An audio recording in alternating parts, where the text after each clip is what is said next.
So, hello, happy Saturday, everybody. My name is Dr. P. Dominique Paterano. I'm the president, founder, and head coach of Crimson Coaching, and I am delighted to present to you a brand new program that I've developed called So You Want to Go to an Ivy League College. So, just a little agenda for this afternoon. I'll be giving you a brief introduction to me and my qualifications to talk about this. And then I will give you a definition and a very brief history of the Ivy League, and then to some meta considerations, the big picture considerations for any student who may want to attend the Ivy League. And we'll look at components of a successful application to the Ivy League, and finally wrap up with considerations about college fit and how the Ivy League may or may not play a role in that for your student. So just a little bit about myself. That is me and my sister on my left there. I did graduate from Harvard University, Harvard College, with a bachelor's, magna cum laude, which is high honors. From there, I got a master's in education, as well as a PhD in history later on, after I had already been teaching high school full time. I returned to the high school classroom at schools like Horace Mann School and Scarsdale High School in New York City and Westchester. And for the past 9.5 years, more or less, I have been running Crimson Coaching, which I founded in 2014 to bring academic tutoring, SAT, ACT, AP, and other kinds of test prep directly to students, as well as college counseling, where I help build students a college list that may or may not include the Ivy League, such as this is Princeton right here, and help students with their college essays. And yes, some of my students have been accepted to the Ivy League. I have two former students right now at my alma mater, Harvard, and have had students graduate from schools like Princeton and elsewhere in the past. So, what is this thing, Ivy League?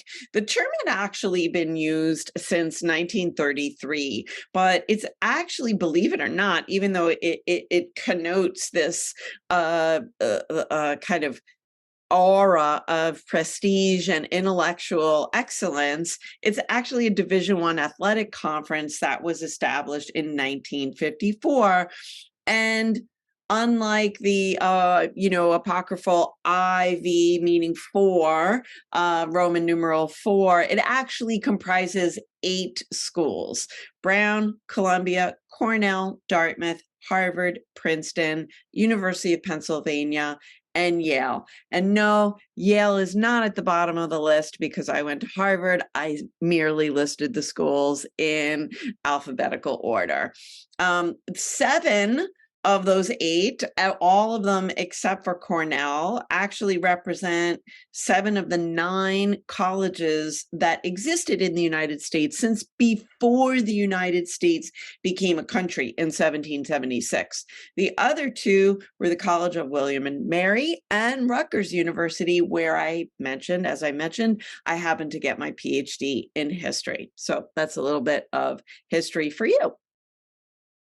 So that's what the Ivy League is. Let's take a look at what it is not. And I will apologize in advance for any bubbles that I am about to burst.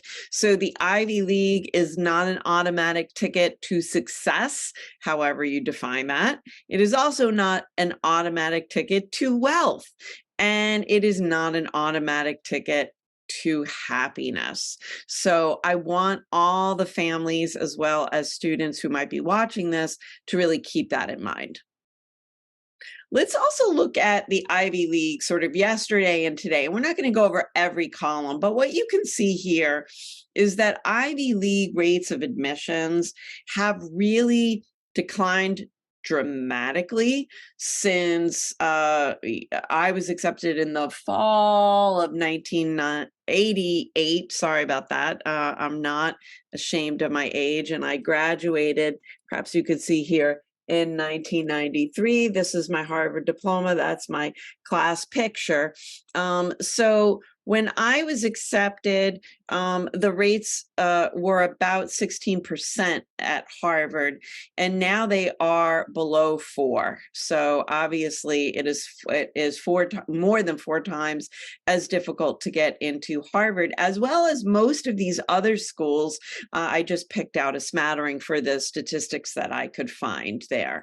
So over the past 30 years, it has become much more difficult to get into Ivy League schools. So for students who want, and parents who want their kids to go to the Ivy League, I really think big picture, you need to really concentrate on 3 major things from the time when your child is very small. And these are literacy, numeracy, and focus. So what do I mean by literacy and numeracy, first of all? Well, not just the ability to read, but also the actual act of reading. I can't tell you how many times I come across students who obviously are very bright, have gotten into some great schools, but struggle with things like a standardized test because, for instance, they have a weak vocabulary because they never read a lot as a child. And this is becoming more and more ubiquitous since, I believe, the advent of the internet. And it is going to get worse. So if you want to give your child a leg up, I think encourage them to read a wide variety of literature and nonfiction, and consistently throughout the span of their life. I think you can also ask just about any test prep tutor, and I consider myself one. The hardest needle to move for students, even for students who think that they are bad at math, is always the reading section, because reading is the thing that most depends on what the child has been doing since 5 years old. Okay. That said, numeracy is also really important. I mean, there are more tricks that tutors like myself can teach students to get better at mathematics, but obviously the less remediation that a tutor needs to do, say in 10th or 11th grade, the quicker that student's score can go up. And then finally, focus, which, as we all know, has diminished greatly, not just among children and teens, but among adults as well, right? And so the ability to maintain focus by reading or during reading, the ability to maintain focus during a tutoring session while they're in class, cannot be underestimated. And that is something that needs to be really, I think, worked on in this day and age. And while it's beyond the scope of today's talk to teach students how to do that, I do highly recommend Dr. Andrew Huberman's podcast, The Huberman Lab, especially his episodes on sleep, focus, attention, motivation, and willpower. These are all things that any student, whether they're going to the Ivy League or not, really needs to work on. So with the big picture out of the way, let's get kind of granular. So there are several components of a college application, right? The most important are coursework and grades. Those two are tied for number 1, which is why the next number is 3. Next, we want to think about standardized tests and scores, and that doesn't just include the SAT or ACT. Extracurriculars, letters of recommendation, college essays, and supplemental materials. So let's dive into the first one. And here I'm getting a lot of, not all, but a lot of my information from Jeff Salingo's Who Gets In and Why? A Year Inside College Admissions. And I highly recommend this book to any family who has a child who will be applying to college within the next 5 years. So I highly recommend that students take the most challenging coursework at their high school. Now, many times this is AP or IB classes, but don't fret if your high school doesn't offer these courses, as long as they're taking perhaps honors courses, whatever is the most challenging at their high school. Students really also want to think about taking all 4 years, meaning freshman, sophomore, junior, senior, of all 5 major subjects: math, science, English, history, and foreign language. Okay. Um, Again, and you're going to hear me refer to other talks that I've given, which you can also find on YouTube, because all of these things I've done separate podcasts on, but I highly recommend my Choosing the Right Middle School and High School courses, which you can find at youtube.com/Crimson Coaching. And by the way, I will also be delivering this talk on February 12th, not 2004, because I don't have a time machine, although I wish I did as a historian, 2024, for Syosset Public Library. So if you sign up for my newsletter, which I'll talk about later, you'll automatically get notified of that in February. The next thing that you really want to consider, of course, is grades in those courses. Now, Bs are okay if you'd like to go to most selective liberal arts colleges. But if you're looking to get into the Ivy League, unfortunately, you're probably going to need to take AP courses or the most selective courses at your high school, as well as get A's in those courses. Don't go out of the gate in ninth grade and take 5 AP courses just because you can, although I certainly hope your guidance counselor is not letting you do that. Start slowly in ninth and 10th grade. Maybe take one your first year and then build up. I would be remiss if I didn't tell you that some students who are going to the Ivy League are graduating with 20 or more AP courses, but this is certainly not necessary. I don't recommend taking more than 3 in any year, so that a student would, potentially graduate anywhere with 8 to 12 AP courses because you need to think about your mental health as well. Next, standardized test scores. And again, I have a couple of relevant talks at youtube.com/Crimson Coaching. To SAT or not to SAT, that is the question. And that is about really whether you should take these tests or not.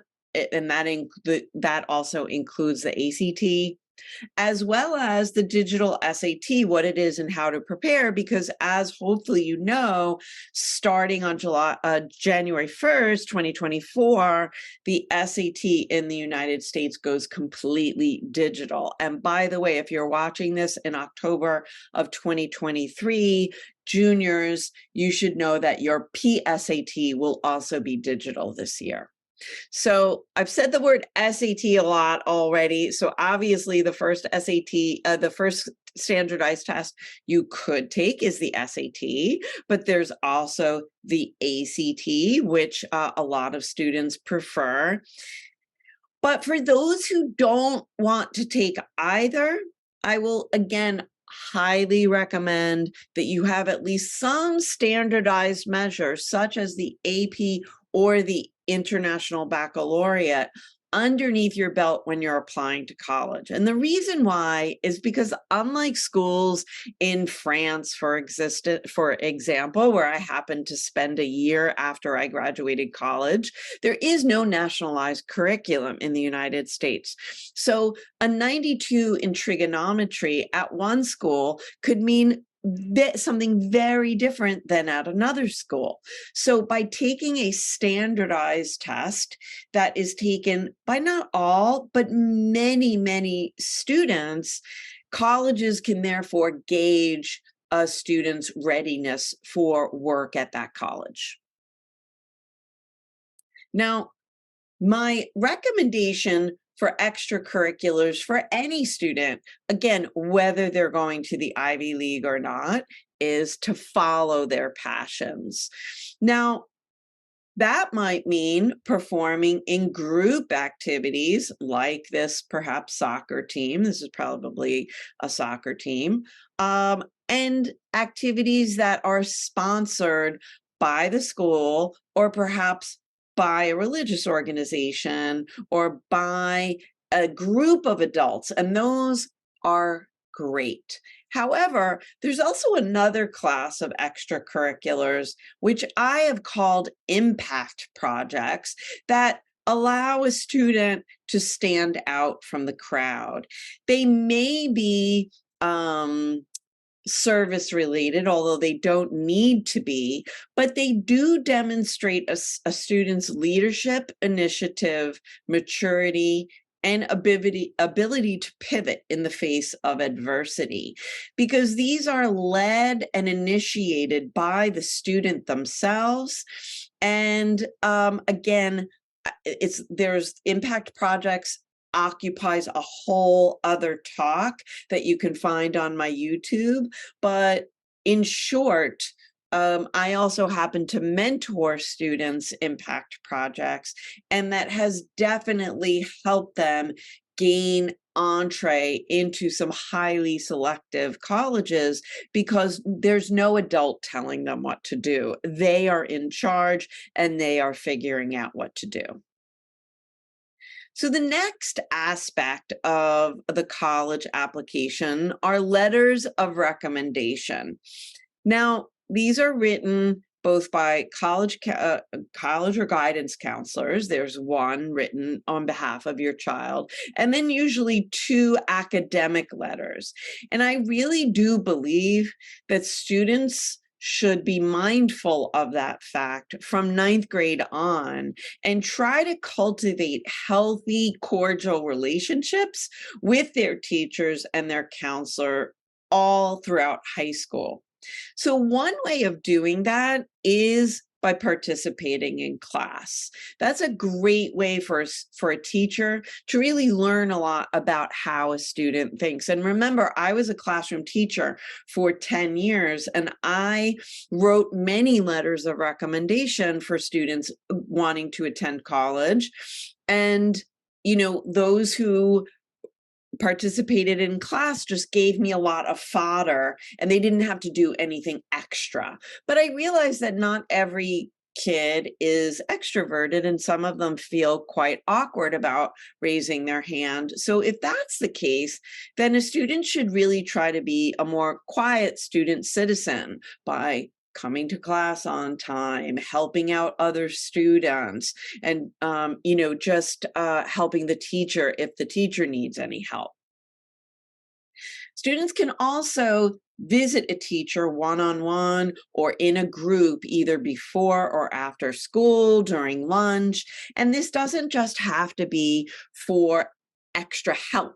It could just be to learn more about the subject matter or to develop that cordial relationship with the teacher. I also really recommend that a student write all their teachers, whether they like the subject or not. They write end of year thank you notes to all of their teachers, and I recommend doing it by hand rather than email. This is a great way to stand out in a teacher's mind. Then by the time, hopefully, if you've done this over the course of 3 years, by the time you get to the end of junior year, you'll know exactly who you'd like to ask for that letter. And I would ask before you leave for the summer in junior year. And ask, I should say, and I do also cover this in Getting Great Letters of Recommendation, which happens to be on Sachem Public Library's YouTube now. But I recommend asking, will you write me a strong letter of recommendation? And then following that up with a thank you note to the letter writers. And then finally, just keep them posted. You would be shocked at how many students I've written letters for that have never told me where they're going to college when those acceptance letters come in. This is really important because unfortunately, you may need another recommendation letter from that person. I right now have 2 former students who have come back to me because they had to transfer due to medical issues. And now they have to go back to their high school teachers for letters of recommendation again. So as I mentioned, you can find out more about letters of recommendation on Sachem Public Library's YouTube right now, or Crimson Coaching's YouTube after November 13th, 2023. So many students who I work with are working on their college essays right now, and I'm doing this on October 14th, 2023. And oftentimes, in order to prevent stress during senior year, parents think, oh, they should start during junior year. But my motto is the older the student, the better, because it does require a great college essay requires some level of emotional maturity. And I do think that after 11th grade is done, all the APs are done, if you're in New York, all the Regents exams are submitted, decompress last couple weeks in June, and then start after July 4th, let's say, so that you can work on it consistently during that summer between junior and senior year, finish your main essay by September 1st, and then work on your supplemental essays during the fall. Once again, if you'd like to learn more about how to write a great college application essay, you could see a single talk on YouTube, but then I also have a 10-week mini course that kind of tells you week by week what you should be doing. Although if you're starting in mid-October, you might want to double or triple up. So supplemental materials, you may or may not have them, and it's totally fine if you don't. Once again, a lot of this does rely on the internet, and I go into this much more deeply in my talk on YouTube called Using Social Media Wisely During the College Admissions Process. But just a taste, I recommend that if you are a really serious athlete or musician or singer or performer, that you do start putting those videos onto YouTube. You don't have to publicize them to the whole world. There's a setting on YouTube where you can make them unlisted or private, where a person will need that link in order to access them. If you are an artist, a great place to post your art is on Instagram, rather than because especially if you're not having an in-person interview with an alumnus or an alumna, where you can't bring, say, your portfolio of the actual work, or if your work, say, is digital or 3D, it might just be easier to post that on Instagram. And then finally, if you have any publications that are, say, in the school newspaper, you can begin to collect them, as well as forge a digital resume that can last you, hopefully, knock wood, that LinkedIn will be around for the next 50 years, so that you can, take that with you as you go into your first job. Some of my students, I noticed at Horace Mann School when I taught there over a decade ago, already had LinkedIn profiles before they graduated high school. And some may think that that's a little bit excessive. I think it's a great idea, and it's also a way to get around a lot of the word limits on your college essay. If you just put your link to your LinkedIn profile at the very end of that college essay. So that is a younger me. Not exactly, about 30 years and maybe 3 months ago, the day I graduated from Harvard. And I look really happy Because it was over. I have to admit that I was often unhappy at Harvard, and now I think that it probably didn't have the right fit for me. But we really didn't talk about college fit 30, 35 years ago. But now we know better, right? And I do recommend that students ask themselves, what makes me happy? Does learning in small groups make me happy? Does being close to nature make me happy? And make a list. And then look at all your different schools and find how many ways can that school satisfy my needs, right? So there should be a correlation between your happiness needs and the school's ability to provide that. And again, of course, I would be not doing my job if I didn't tell you where to find more information about this. But I do think that this process should start as early as ninth grade or maybe even eighth grade. And if you are in that age category and might like to look at my college planning for ninth and 10th graders, definitely check that out on YouTube. I also recommend that you visit a wide variety of local colleges so that you can get a feel of, is this big school my cup of tea? Or do I really get psyched when I'm in a classroom of just 15 students and I could see myself coming alive there?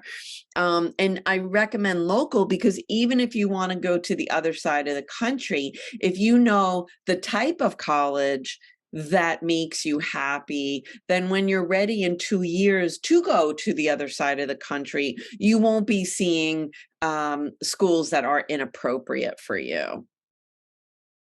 And then finally, another talk on YouTube that I do have is called Building a Balanced College List. And I would definitely be remiss if I didn't recommend having at least 5 target and 4 likely colleges that share the reaches qualities about how that school can satisfy your needs. Because in this age of those, remember, precipitously declining admissions rates that I showed you before, it is quite likely that most students, just statistically, at Brown, 95 out of every 100 kids who apply don't get in. At Harvard, 97 out of every 100 kids who apply don't get in. So it's really important to have target and likely schools that will satisfy your needs to make you happy.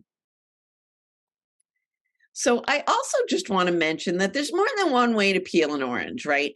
If you are interested in the Ivy League right now, you can check that out by doing certain extracurriculars that may get you there, like Model UN, which hosts conferences at Ivy League schools, or Crew, which rows regattas at Ivy League schools.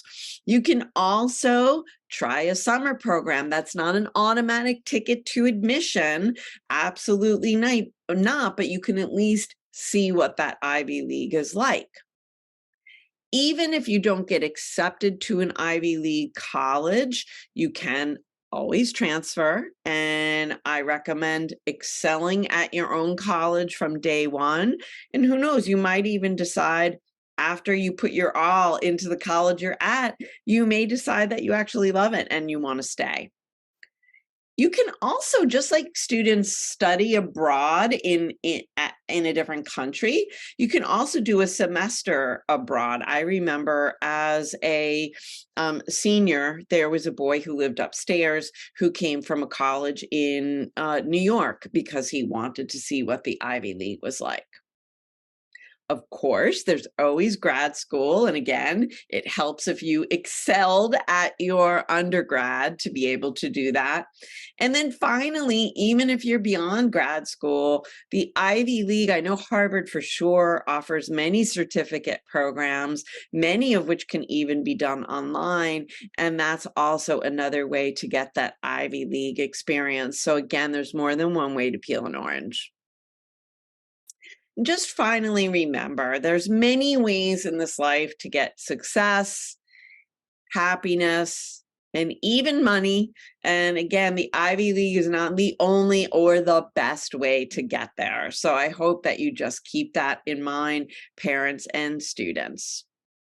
So to learn more, I invite you to set up a complimentary consultation of a half hour with me at crimsoncoaching.com/contact. If you think that I can help your child through any part of their college journey, whether that's academic content in courses like AP courses or test prep or their college essay, I'd be happy to talk to you and your child.